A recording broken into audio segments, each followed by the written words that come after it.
Praise lord. దేవాతి దేవునికి వందనాలు. ప్రభు నామమున మీ అందరికీ నా ప్రత్యేకమైన వందనాలు, శుభాలు తెలియజేస్తున్నాను. ఈ దినము కొరకు ఏర్పాటు చేయబడిన దేవుని వాగ్దానము 128వ కీర్తన 2వ వచనము.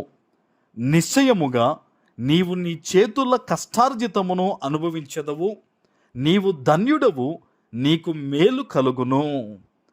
దేవుని నామానికి మహిమ కలుగునుగాక.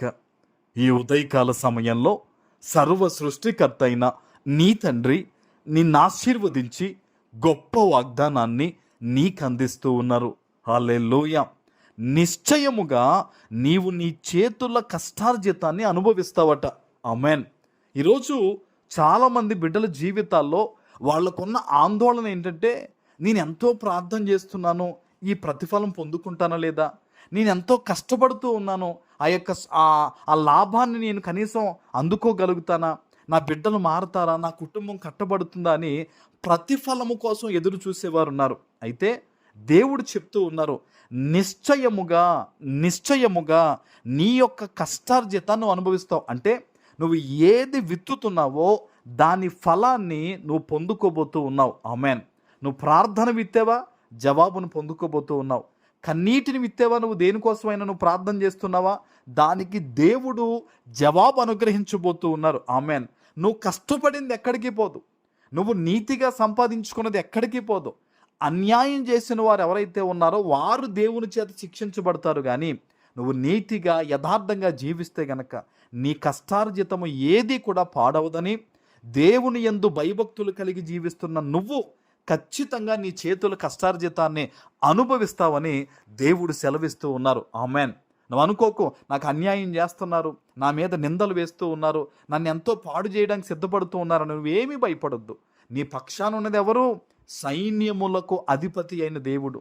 ఆయన నీ పక్షాన నిలబడితే నిన్ను ఎదిరించేవారు, నేను పాడు చేసేవారు ఎవరో ఉండరు. అయితే ఒకటి గుర్తుపెట్టుకోండి, మనము లోకములో జీవించి ప్రభుతో సహవాసం చేస్తే ఆయన అంగీకరించడు.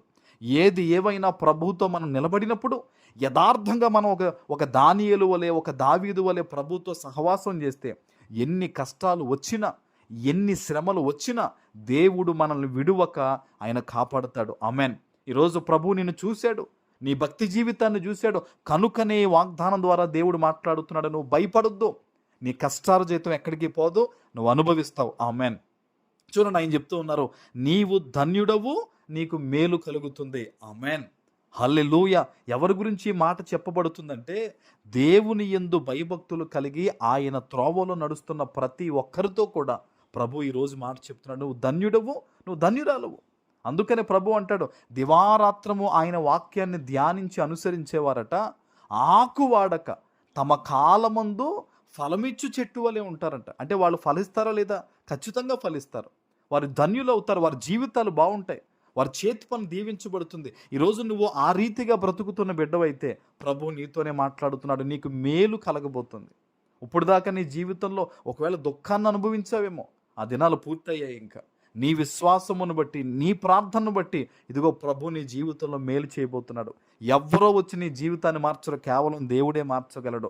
విశ్వాసంతో ప్రార్థన చేయి. ఈరోజు ఈ వాగ్దానం ఎత్తిపెట్టి నువ్వు ప్రార్థన చేయి, యేసు నామంలో నీకు మేలు కలుగుతుంది.